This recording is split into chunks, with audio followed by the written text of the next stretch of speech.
Welcome back student our online English lecture.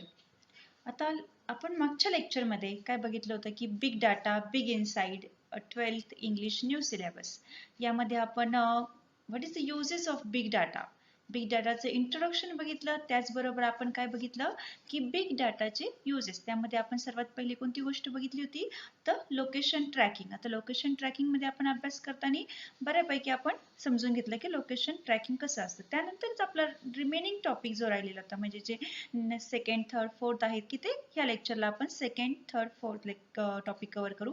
तर second topic आहे understanding the weather patterns.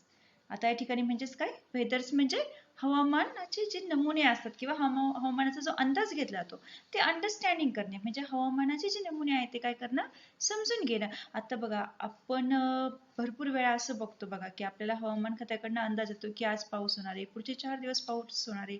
किंवा suppose आता आपण कोकणमध्ये झालेलं जे डिझास्टर झालेलं आहे म्हणजे जी आपत्ती येऊन गेली त्याचं आपल्याला ऑलरेडीच माहिती होतं की कुठपर्यंत आलेलं आहे, वादळ कुठपर्यंत येतंय, आपल्यापर्यंतही आपल्याला सांगितलं होतं की इतक्या दिवसात इतक्या दिवसापर्यंत येणार. हे काय होतं, हे सेन्सर्समुळे बसवले असल्यामुळं काय होतं, म्हणजे सेन्सर्स असेल किंवा ते सॅटेलाइट सेटअप केलेले आहे त्यामुळे आपल्याला काय होतं ती ऑलरेडीच माहिती मिळून जाते.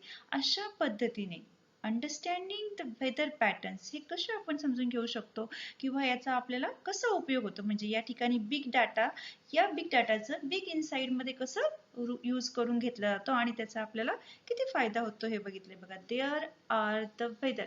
आता look at the text book page number 37 second paragraph. Second point, understanding the weather patterns. There are weather sensors and satellites set up all around the globe. आता आपण सगळीकडेच बघतो बघा, पूर्ण जगामध्येच ही कंडिशन आहे. सगळ्या जगामध्येच वेदर सेन्सर्स आणि सॅटेलाइट सेटअप केलेले आहे. आता सपोज एकदम सिंपल उदाहरण घेतलं जपानमध्ये तर खूप मोठ्या प्रमाणात अर्थक्वेक होत असतात आणि हे आपणही अभ्यासलेलं बघा हे बघा की अर्थक्वेक कसे होतात की तिथल्या बिल्डिंगही मे बी शेक होतात. अशा पद्धतीचे अर्थक्वेक होत असताना म्हणजे त्या ठिकाणी मिळणारी जे वेदर्सचे रिपोर्ट आहे ते इतके तंतोतंत क्लिअर असतात आणि ते लोक ह्या अर्थक्वेक बरोबर आपलं डेली लाईफ किंवा डेली रुटीनही एकदम सुरळीत चालू ठेवतात. And there was a weather centres, म्हणजे हे पूर्ण ग्लोबमध्ये ऑल अराउंड द ग्लोब आपल्या पूर्ण जगामध्ये चालू आहे या गोष्टी. आणि यामुळे काय होतं, आपल्याला पुढे येणारे डिझास्टर्स असतील किंवा ज्या कॅलॅमिटीज आहेत त्याची इन्फॉर्मेशन ऑलरेडीच मिळते. ते कशामुळे झालेले पॉसिबल, डेटामुळे. नाव huge amount of data is continuously being received from them. मग हा जो खूप मोठ्या प्रमाणात असणारा जो डेटा आहे तो काय केला जातो, ऑलरेडी रिसीव्ह असतो आणि ह्या डेटा रिसीव्ह असल्यामुळेच काय होतं, आपल्याला पुढच्या ज्या इन्फॉर्मेशन मिळतात they help us to understand the weather and the help the weather forecasting. आणि त्यामुळेच काय होतं, हे वेदरचं फोरकास्टिंग होऊ शकतं. म्हणजे जे वातावरणात किंवा क्लायमेटमध्ये जे सेन्स आहे, कशाबद्दलचे चेंजेस होत आहे, ह्या चेंजेसचं जे चेंजेस होतात आणि ह्या चेंजेसचे आपल्याला काय ते ट्रान्झॅक्शन किंवा आपल्याला ह्याची नोंद होते किंवा ह्या ट्रेस केले जातात. हे जे होणारे सेन्स आहे, जे सेन्स चेंजेस होतात त्याचं ट्रेस केलं जातं आणि हे कशामार्फत, वेदर सेन्सर किंवा सॅटेलाइट सेटअप असल्यामुळं त्याची आपल्याला ऑलरेडी नोटीस मिळते आणि त्यामुळे काय होतं, ऑलरेडीच त्याची इन्फॉर्मेशन केली जाते. म्हणजे जसे होणाऱ्या ज्या कॅलॅमिटीज येणार असतात किंवा मग अशा ठिकाणी अतिशय धोकादायक जे सेन्सर सांगितलेले असतात त्या ठिकाणावरून लगेच लोकांना काय केलं जातं, मूव्ह केलं जातं. And they help us to understand the weather and help the weather forecasting. Whether the patterns give us warning of the impending natural calamities like floods, earthquake, tsunami. आता या पद्धतीने आपण हे बघितलं की हे जे कॅलॅमिटीज येणार असतात, डिझास्टर येणार असतात की याची आपल्याला ऑलरेडीच काय होतं, इन्फॉर्मेशन मिळून जाते. कशामुळे तर ह्या सॅटेलाइट सेटअपमुळे, हे सेन्सरमुळे आपल्याला ही मदत होती. म्हणजे येणारे पूर असतील, भूकंप असतील किंवा सुनामी. आता सुनामीची आपल्याला कल्पना येऊ शकली नाही, पण नेहमी ज्या ठिकाणी सुनामी येतात किंवा ह्या घटना घडतात तिथे लोकांना ऑलरेडीच ही कल्पना आलेली असते आणि ते फॉरकास्टिंग किंवा जे सेन्सर्समुळे किंवा सॅटेलाइट सेटअप असल्यामुळं ही इन्फॉर्मेशन ऑलरेडी, म्हणजे हा जो डेटा आहे ऑलरेडी सेव्ह होतो आणि त्यामुळे काय होतं, ह्या डेटाचा यूज करून तेथील असणारे जे पीपल्स असेल किंवा इतर ज्या गोष्टी आहेत त्याची काय होते, लवकरात लवकर मुवमेंट होते. आणि त्यालाच काय म्हणायचं, म्हणजे ह्या डेटाचा आपण यूज करून पुढे जी ऍक्शन घेतली गेली किंवा ज्याचा उपयोग करून घेतला डेटाचा, म्हणजेच काय झालं, त्याला बिग इनसाइट असं केलं गेलं. अँड प्रिपरेशन्स ऑफ कॉम्बॅट, आता असं म्हणलंय की फ्लड्स असेल, अर्थक्वेक किंवा सुनामी, या सगळ्याबद्दल काय होतं, या सगळ्या नॅचरल कॅलॅमिटीज आहे, या सगळ्या आपत्तीच आहे. अशा पद्धतीच्या ह्या आपत्तीची जी इन्फॉर्मेशन आपल्याला ऑलरेडी मिळते किंवा त्याची वॉर्निंगही मिळते. Unnecessary preparations to combat, combat म्हणजे एक प्रकारे लढा असं म्हणता येईल, की या पद्धतीने काय होते बघा, की ह्या ज्या नैसर्गिक आपत्ती येतात त्याच्या विरोधात लढा देण्यासाठी आपण काय होत असतो, combat them can be made well in advance. आपण ऑलरेडीच ॲडव्हान्स मध्येच काय होत असतो, सज्ज होतो ह्या लढ्यासाठी किंवा प्रिपेअर असतो. We can study a global warming. आता बघा, आपण रेग्युलरली स्टडी करतो, आपण EVSE शिकतो, आपल्याला आपल्या वेगवेगळ्या सब्जेक्टमध्येही ग्लोबल वॉर्मिंग विषयी सब्जेक्ट अवेलेबल असतात. आपण काही अशा गोष्टीही कॉलेजेसमध्ये असताना किंवा स्कूलमध्ये असताना ग्लोबल वॉर्मिंग विषयी स्टडी केला आहे. Predict availability of natural resources like water. आता ग्लोबल वॉर्मिंगमध्ये आपण कसा अभ्यास करू शकतो, की आता सगळ्यात इम्पॉर्टंट सांगितलं लाईक वॉटर. तर पाण्यासारखी इतकी इम्पॉर्टंट गोष्ट तर कोणती नाही. पाण्यासारखी नैसर्गिक जे स्रोत आहे त्याची उपलब्धता कशी येऊ शकते, कुठं अवेलेबल होऊ शकतं, त्याचा अंदाजही आपल्याला कशामार्फत मिळू शकतो, ह्या वेदर सेन्सस किंवा सॅटेलाइट सेटअप असल्यामुळे मिळू शकतो. म्हणजे हा सगळा जो डाटा आहे, हा या सगळ्या डाटाचं काय करायचं, आपण ह्या डाटाचा यूज करायचा आणि ह्या डाटाचा यूज केल्यामुळे काय होऊ शकतं, त्याचं इन्साइट, याचा यूज करणं म्हणजेच काय होतं, त्याचं इन्साइट कर आणि त्याचा आपल्याला आपल्या रुटीन लाईफमध्ये यूज करून घेणं हे इम्पॉर्टंट आहे. नाव next point is a third point, page number also 37, health care industries. आता हेल्थ केअर इंडस्ट्रीज असं जर म्हटलं तर हे बिग डाटा बिग इनसाइट वरती किती सुटेबल आहे बघा. जर आता हेल्थ केअर जरी म्हटलं तर आपण किती सगळेजण हेल्दी लाईफस्टाईल वापरतो किंवा जगायला शिकलोय बघा, की आपल्याला ही माहिती आहे की लवकर उठलं पाहिजेत किंवा लवकर झोपलं पाहिजेत, डाईट कशी फॉलो केली पाहिजेत, कोणकोणत्या व्हेजिटेबल्स खाण्यात यायला हव्या किंवा कोणत्या गोष्टी खायला यायला नको. आता सर्वांना माहिती असतं की आपण शुगर अवॉइड करायला हवी, जास्त ऑइली अवॉइड करायला हवं किंवा फास्ट फूड अवॉइड, हे तर सगळ्यांनाच माहिती. म्हणजे याचं कारणच काय, की बघा आपल्याकडे किती मोठा डाटा अवेलेबल असतो आणि हेल्थ बद्दल तर भरपूर बिग डाटा आहे. अँड ह्याच डाटाचा, ही इन्फॉर्मेशन आपल्याला आहे का हे युजफुल नाहीये हे आपण समजून घेतो आणि आपण ते अवॉइड करतो. म्हणजेच आपल्या जवळ असणाऱ्या डाटाचा आपण काय केला, डेली यूजमध्ये किंवा डेली लाईफमध्ये यूज केला, म्हणजेच काय झालं, त्याचं आपण इन्साइट केलं. Now today we see that the people have become health conscious. Everywhere आपण सगळीकडेच बघतो बघा, आपणच नाही तर प्रत्येकाला ही इन्फॉर्मेशन आहे. मीडियामुळं सगळ्या प्रकारची इन्फॉर्मेशन अवेलेबल झालेली आहे आणि त्यामुळे काय झालेलं आहे, की लोक हे खूप हेल्थ कॉन्शियस झालेले आहे. आणि हेल्थ कॉन्शियस म्हणजे प्रत्येकाकडे डेटा आहे, प्रत्येकाला ही इन्फॉर्मेशन्स आहे, म्हणून आपल्याला जवळजवळ सर्वच लोक काय हेल्थ कॉन्शियस असतात. अँड बघा भरपूर जणांकडे स्मार्ट वॉचेस आहे किंवा आपले जे स्मार्टफोन आहे याच्यावरती काय होतं बघा, अदर वेअरेबल्स किंवा हेल्थ ॲप्स असेल इन आवर फोन. आपल्या प्रत्येकाला आता ऑनलाईन लेक्चरमुळे तर तुम्हाला स्मार्टफोनची गरज पडते. त्याचबरोबर मुलं स्मार्ट वॉचेसही यूज करतात. अदर वेअरेबल, सपोज आपण बघितलं असेही काही काही वेअरेबल डिव्हाइसेस आले बघा, की सपोज याचं आयडेंटिटी कार्ड सारखे असते, की सपोज आपण ते आयडेंटिटी कार्ड सारखे वेअर केले तर आपल्या जवळपास असणारे 1 मीटर अंतरावरचे सगळे व्हायरस डेड होतात. म्हणजे हेही आपण बघतो बघा. आता कोविड-19 मुळे तर आपण इतके जागरूक झालेलो आहे, तसं त्या पहिलेही जागरूक होतोच, पण आता एक्स्ट्रा केअर घ्यायला लागलो. म्हणजे हेल्थ हे सगळ्यात फर्स्ट प्रेफरन्स आपण हेल्थला द्यायला लागलो, की आपण कोविड-19चं इतकं मोठं आपल्या समोर आव्हान आलेलं असल्यामुळं सगळ्यात प्रायोरिटी कशासाठी आहे, हेल्थसाठी. म्हणजे आपण आज ऑनलाईन का भेटतोय त्याचं रिझनही कोविड-19च आहे. जर कोविड-19 नसेल तर आपण फेस टू फेस क्लासरूम मध्ये लेक्चर झाले असते. आज आपण का बरं मोबाईलवरती लेक्चर चालू आहे, त्याचं रिझनच आहे का, की हेल्थला सर्वात जास्त प्रायोरिटी आहे. मग बघा ते health apps in our phone, आपल्या फोनमध्ये असणारे हेल्थ ज्या हेल्थ ॲप्स अवेलेबल आहे त्याच्यामुळे आपल्याला ती इन्फॉर्मेशन मिळून जाते. बघा जो डाटा, यालाच काय म्हणायचं, हा डाटा. सपोज आपण जे वॉचेस यूज करतो त्या वॉचमध्ये असणारे आपण किती किलोमीटर पर्यंत चाललो किंवा आपल्या ज्या सगळ्या ऍक्टिव्हिटी आहेत त्या एक्झामाइन केल्या जात्या. म्हणजे बघा काही काही ठिकाणी काय होतं, म्हणजे हे सगळं डाटा आहे बरं का. काही काही ठिकाणी इव्हन फॉरेन कंट्रीजमध्ये काय केलं जातं, काही एखादी व्यक्ती पळून जाऊ नये म्हणून त्याच्या पायामध्ये GPS ट्रॅक बसवलेले असतात. हेही तुम्ही बघितलं असेल बघा एखाद्या फिल्ममध्ये वगैरे, की तो व्यक्तीची मुवमेंट होणे. किंवा सपोज काही ठिकाणी असे सेन्सर्स बसवलेले आहे, आपल्याकडेही खूप ठिकाणी सेन्सर्स बसवलेले असतात. मग ह्या सेन्सरचा यूज केला की एक वेगळ्या प्रकारचा सिग्नल मिळतो. म्हणजे हे सगळं कशावर डिपेंड आहे की असलेल्या आपल्या डेटावरती. We can say that they are our own mini biomedical research devices. आता बायोमेडिकल रिसर्च असं म्हणलं, बायोमेडिकल हा वडाला म्हणजे काय की बॉडीच्या संपर्कात येणार. आता हे तुम्हाला खूप चांगल्या प्रकारे लक्षात येईल बघा, मिनी बायोमेडिकल. आता आपण कॉलेजेसमध्ये सपोज ऍडमिशनसाठी आलो किंवा कोणत्या तरी कारणासाठी आलो किंवा कोणत्याही शॉपमध्ये जा तुम्ही, आपल्याला एंट्री केव्हा मिळते बघा, असं एखादं डिव्हाइस असतं की त्या स्क्रीनिंग केलं जातं बघा, अशी बंदुकीसारखी एक असतं आणि ते तुमच्या कपाळाच्या समोर धरलं जातं. बटन क्लिक केल्यावरती काहीतरी थोडा साऊंड होतो, ते स्क्रीनिंग केलं जातं. ऍक्च्युली ते काय दाखवतं की तुमचं असणारं बॉडीचं टेम्परेचर ते रिडिंग करतं.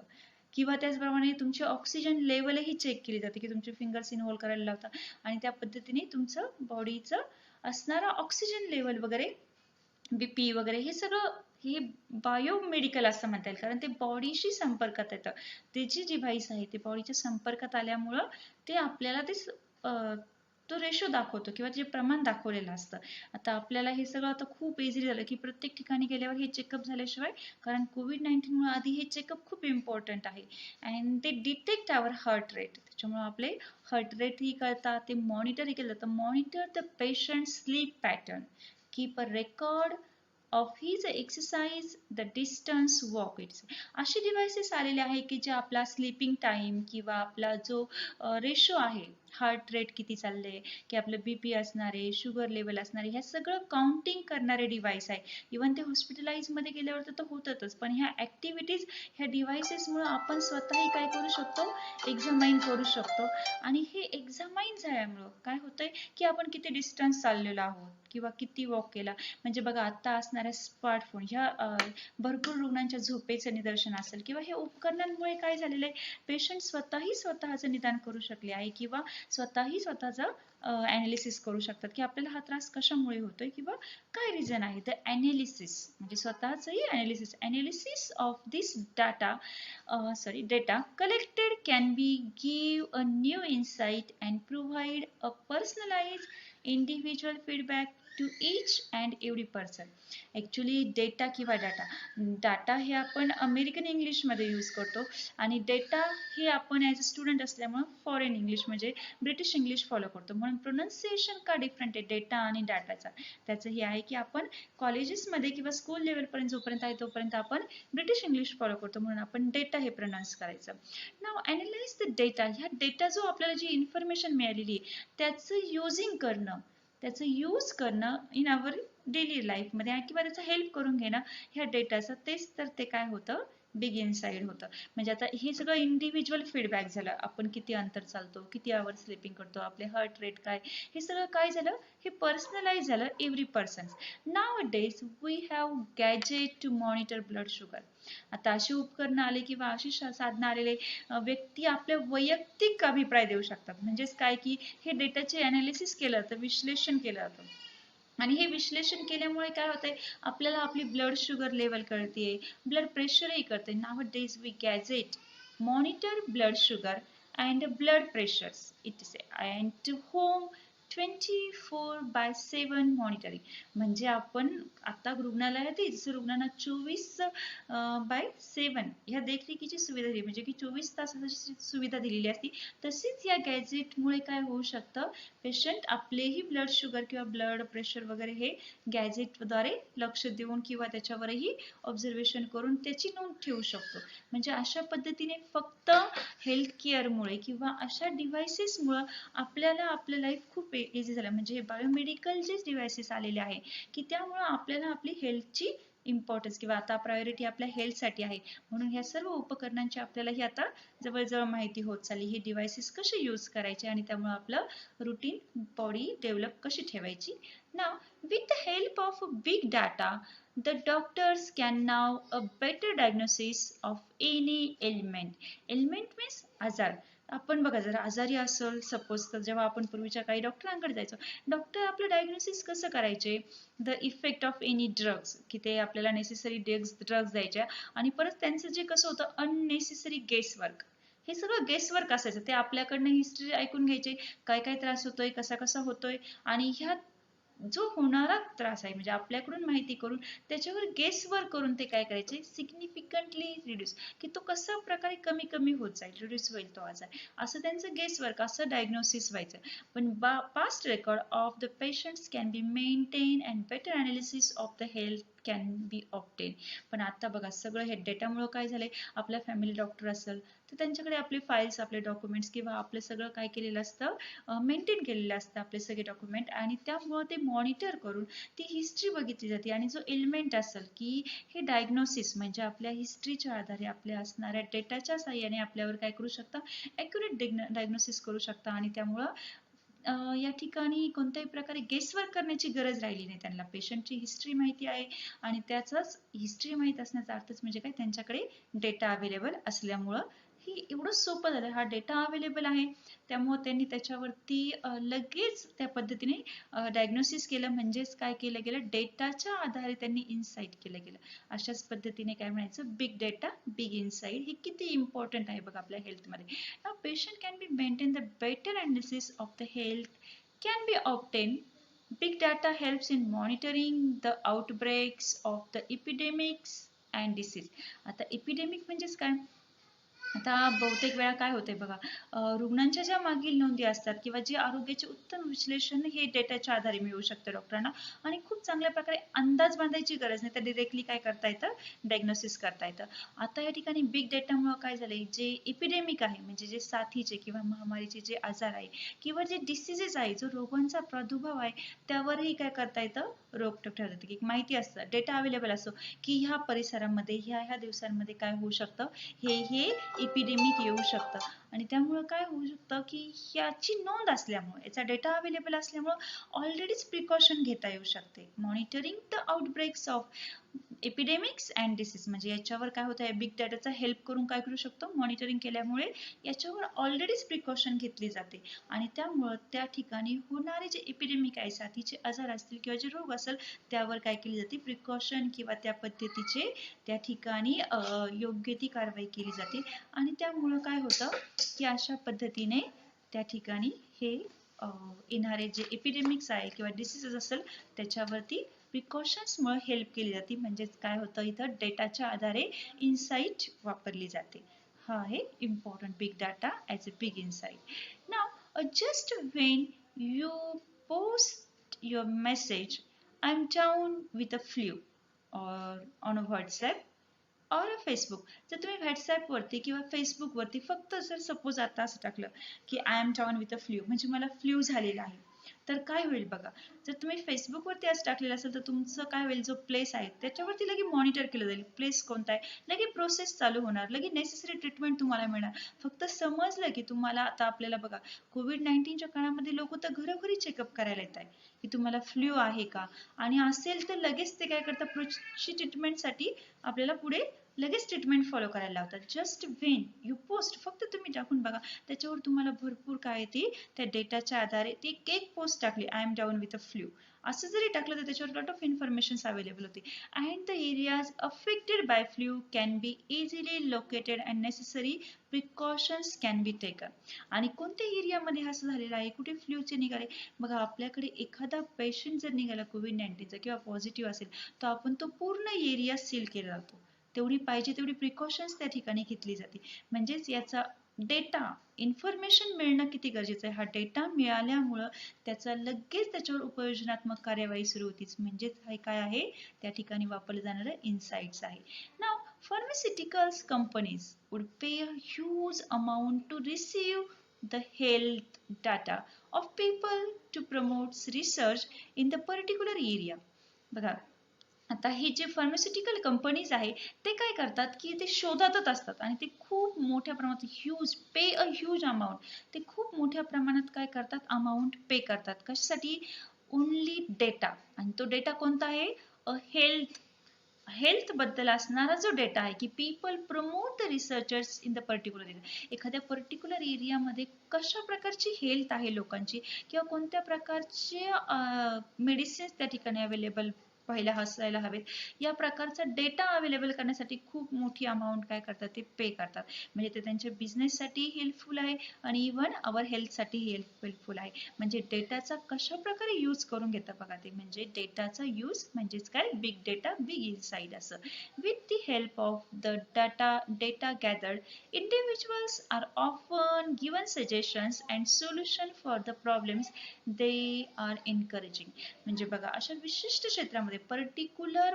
प्लेसमध्ये किंवा पर्टिक्युलर क्षेत्रामध्ये जे संशोधन करतात ते की त्या ठिकाणी गेल्यावर प्रोत्साहन देण्यासाठी किंवा फार्मास्युटिकल कंपन्या ज्या आहे लोकांच्या आरोग्याबद्दल जो डेटा प्राप्त करतात आणि जो डेटा मोजतात त्याच्यामध्ये साठी खूप मोठ्या प्रमाणात पैसेही मोजले जातात त्याचं कारण एक आहे की त्यांना तो युजफुल आहे त्यांच्यासाठी तो इनसाइट ठरतो तो डेटा आहे तो एकत्रित केलेल्या ह्या डेटाच्या मदतीने काय होतं लोकांना वारंवार येणारे जे प्रॉब्लेम्स आहेत त्यावर सोल्युशन काढणं यावर अतिशय सोपं होऊन गेले म्हणजे अशा पद्धतीने डेंजरस गोष्टींवरती काय होतं ऑलरेडीच उपाय केल्यामुळं प्रिकॉशन्स घेतल्यामुळे काय होऊन जातं की हेल्थ ही ओके राहते तेही फार्मास्युटिकल कंपनीजही त्यांच्या बिझनेसमध्ये डेव्हलप होतात आणि अशा पद्धतीने काय झालेलं आहे की इथं health and care industries develop होतात ओके आतापर्यंत आपण जे फर्स्ट सेकंड थर्ड जे पॉइंट्स बघितले त्यानंतर फोर्थ वन आहे आपल्या युजेस ऑफ बिग डाटा मध्ये फोर्थ पॉइंट आहे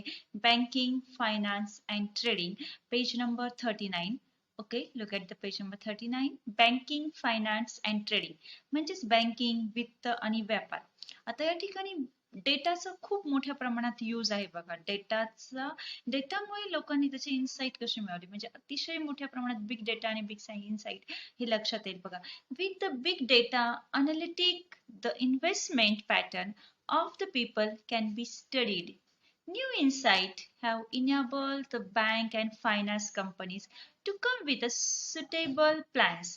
आता बघा बँकेचे काम इतके इझी झाले हा डेटा अवेलेबल असल्यामुळं कशामुळं तर डेटा त्यांच्याकडे ऑलरेडी अवेलेबल आहे त्या ठिकाणी बिग डेटा अनालिटिक या ठिकाणी काय केलं जातं ह्या डेटाचं विश्लेषण केलं जातं आणि लोकांना कशा प्रकारची गुंतवणूक करायची त्याचा अभ्यास केला जातो आणि ह्या अभ्यासामुळे काय होतंय की त्यांना न्यू इन्साइट म्हणजे कशा प्रकारे अंतर्दृष्टी म्हणजे बँकांना कोणत्या योजना राबवायला हवे ते possible finance companies to come with a suitable plans अतिशय सुटेबल प्लॅन्स घेऊन येऊ लागले कारण का ऑलरेडी डेटा अवेलेबल आहे की लोक कशामध्ये गुंतवणूक करू शकतात लोकांची इन्व्हेस्टमेंट कशामध्ये अशा पद्धतीने लोकांची इन्व्हेस्टमेंटचा अभ्यास झाल्यामुळे डेटा अवेलेबल असल्यामुळे ते काय झालेले बँकिंग मध्ये खूप युजफुल झालं किंवा त्या डेटाचा इन्साइट करून घेता येतं नाव to come with the suitable plans, a big data has enabled a smooth functioning of these agencies and institutions.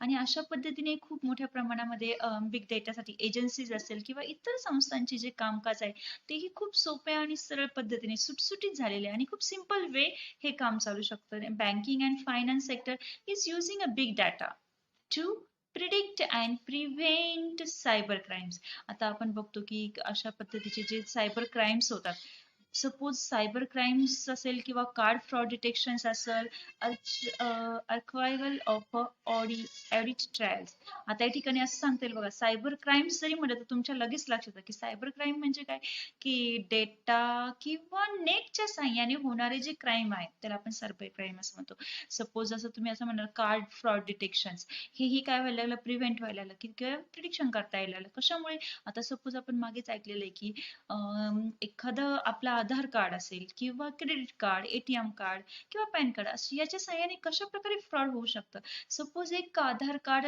फेसबुकवर अपडेट करून घेण्यात आलं किंवा त्याच्या आधारे कित्येक जणांनी वेगवेगळ्या प्रकारचे लोन्स घेतले बँकेकडनं अशी क्राईम आपण बघतो झालेली किंवा एखादा फोन कॉल जर आपण रिसीव्ह केला आणि आपण कुणाशी तरी बोलायचं ह्या उद्देशाने ते आपल्याला एंगेज ठेवूनही आपल्या फोन मधले आपल्या अकाउंट मधून लगेच पैसे कट झालेले ह्याही गोष्टी आपल्याला लक्षात येतात की आपल्या आजूबाजूचेही सांगतात बघा हा नंबर आला तर रिसिव्ह करू नका म्हणजे कशा पद्धतीचे हे सायबर क्राईम होत आहे बघा की म्हणजे कार्डचा यूज होतोय कार्डचं फ्रॉड होतंय किंवा सायबर क्राईम्स होत आहे आणि अशा पद्धतीने अर्च्युअल टू ऑडिट ट्रायल्स आता हे अर्काईल असं म्हणले म्हणजे हे असं प्लेस आहे अर्कायवल हे प्लेस असं आहे का त्या ठिकाणी डाटा हा संग्रहित होतो संग्रहित केला जाते ही ऑडिट चाचणी आहे बघा ज्या पद्धतीने कशा पद्धतीचं संग्रहण केलं जातं त्याचा एक अंदाज आहे आता हिस्ट्री बद्दल असेल किंवा आपल्या स्वातंत्र्याविषयी असेल की खूप खूप लोकांचे जवळजवळ ह्या अर्कायवल मध्ये 15,000पेक्षा जास्त व्हिडिओ काय झालेले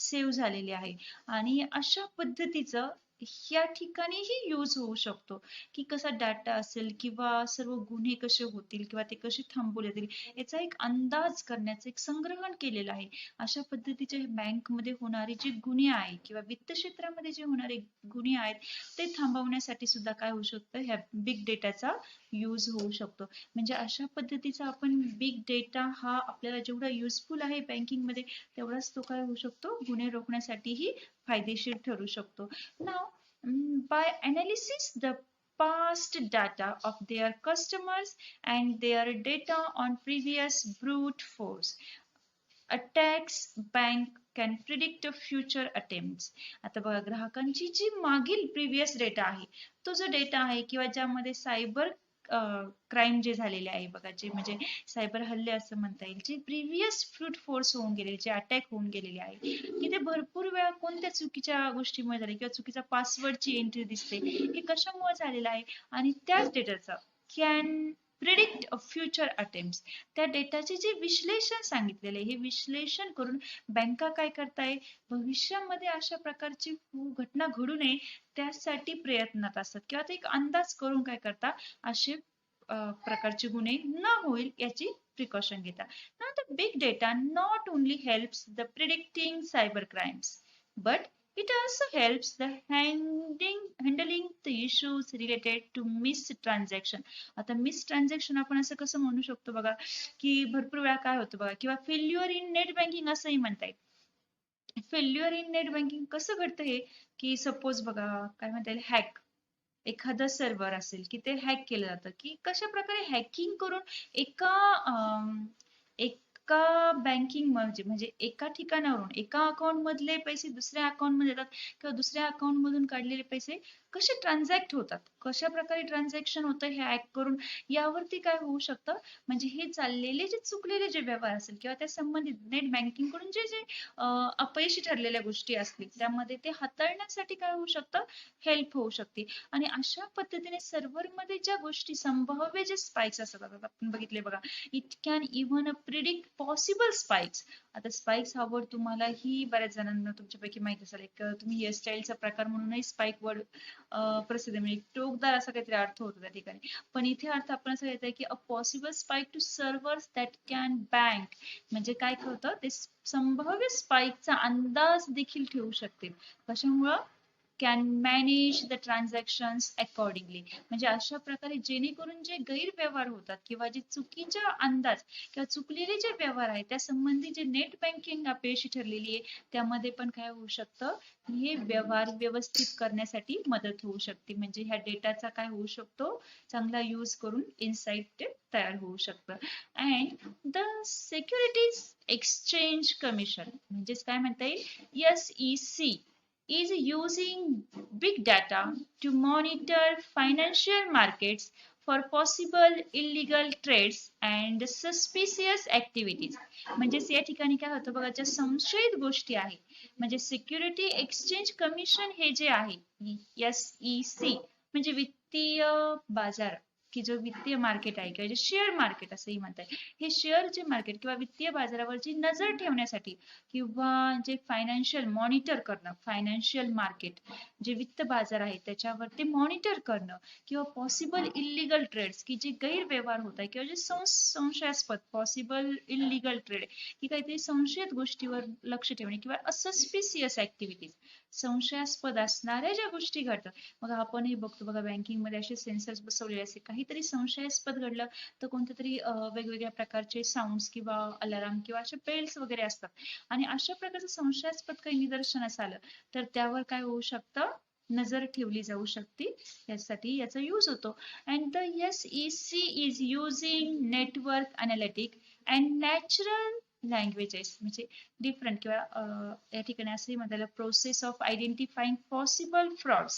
जेवढे होणारे जे पॉसिबल फ्रॉड्स आहे म्हणजे आर्थिक बाजारपेठामध्ये संभाव्य असणाऱ्या फसवणूक असेल किंवा जे फ्रॉड असतील ते लवकरात लवकर ओळखण्यात यावे किंवा त्याची SEC हे जे नेटवर्क आहे त्याच्याकडून काय व्हावं, अनालिटिक केलं जावं. म्हणजे ज्या आपण नॅचरल लँग्वेज असं म्हणले म्हणजे ती नैसर्गिक भाषा आहे, ज्या प्रोसेसर्स वापरलेले आहे ते वापरत असल्यामुळं काय होऊ शकतं, ही आर्थिक बाजारपेठा ही काय होऊ शकते या ठिकाणी संभाव्य ओळखीची असू शकते.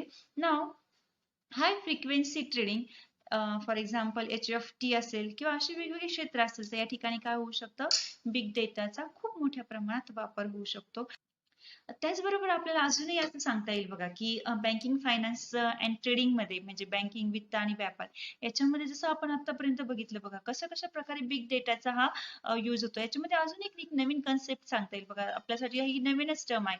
Here a big data algorithms. बघा अल्गोरिदम असं म्हणल्यावरती अल्गोरिदम ट्रेडिंग जे निर्णय घेण्यासाठी वापरले जातात हे येथे बिग डाटामध्ये अल्गोरिदम ही एक टर्म यूज केलेली बघा. ती टर्म काय करते, सेट डेटा कलेक्ट आणि जे इम्पॉर्टन्स, आता मी तुम्हाला फक्त एकच ती खूप मोठी टर्म आहे आपल्याला समजणं इतके हे लवकर शक्य नाही पण ही न्यू टर्म आहे बँकिंग फायनान्स अँड ट्रेडिंग मध्ये. आता या ठिकाणी एकच आपल्याला कन्सेप्ट क्लिअर होईल बघा की ही टर्म अशी सेट केलेली असती की जो आपल्याला जो डेटा कलेक्ट केला त्याच्यामधून जे इम्पॉर्टंट आहे की जे आपल्याला अवेलेबल आहे त्या गोष्टी काय केल्या जातात, पॉइंटनी वरती डेव्हलप केला जातं. म्हणजे ते पॉइंट वाईज फ्रंटला येतात. जे इम्पॉर्टंट आहे ते फ्रंटला येतात किंवा अप्परला येतात आणि जे लेस इम्पॉर्टंट असेल ते काय होतं, बिलो असतं.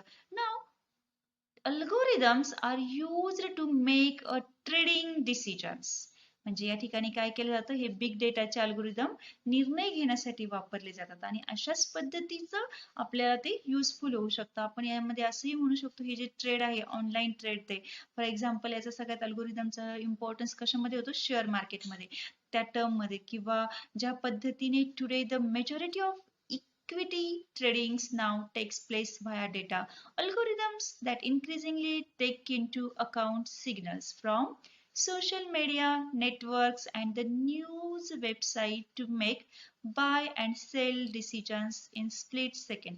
म्हणजे इक्विटी ट्रेडर्स हे पण काय शेअर मार्केटमध्ये यूज होणारी टर्म आहे. जसं मार्केटिंग असेल फायनान्स, आता आजकाल बहुतांश इक्विटी ट्रेडिंग हा जो डेटा आहे अल्गोरिदम द्वारेच होतो म्हणजेच तो शेअर मार्केटमध्ये यूज होतो. आणि आता आपल्याला प्रत्येकाला शेअर मार्केट बद्दल माहिती की जे काही सेकंदात निर्णय घेण्यासाठी किंवा जे खरेदी विक्रीसाठी किंवा सोशल मीडियावर जे नेटवर्क आहे की जे न्यूज वेबसाईट आहे त्याच्यावर जे वाढणारे संकेत आहे किंवा जे वाढणाऱ्या ज्या वेबसाईट्स आहेत त्याच्यावर असणाऱ्या बाय अँड सेल्स डिसिजन आहे स्प्लिट सेकंड म्हणजे काही सेकंदामध्ये डिसिजन घेण्याचे जे असतं यासाठी काय होऊ शकतं, हा अल्गोरिदमचा खूप चांगल्या प्रकारे यूज होतो.